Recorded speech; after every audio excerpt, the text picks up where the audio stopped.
అందరితో కలిసి ఉండు, అందరిలా నవ్వుతూ ఉండు, అంతేకాని అందరినీ అయిన వాళ్ళు అనుకోకు, అంతా నా వాళ్ళు అని మురిసిపోకు. నటనతో కూడిన మనిషి యొక్క ప్రేమ విషం కంటే కూడా ప్రమాదకరం.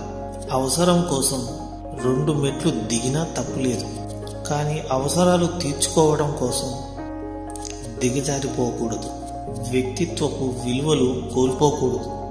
విజయమే సర్వం కాదు, అలాగే పరాజయం అంతం కాదు. ఏది జరిగినా మనం ప్రయాణాన్ని కొనసాగించే ధైర్యమే జీవితం.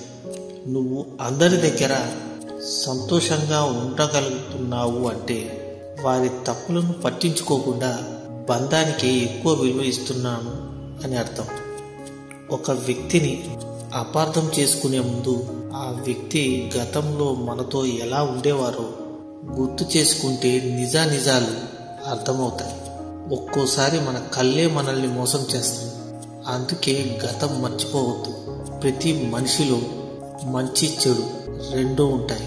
మనలో మంచిని చూసిన వాళ్ళు ఆప్తులవుతారు, చెడు చూసిన వాళ్ళు శత్రువులవుతారు.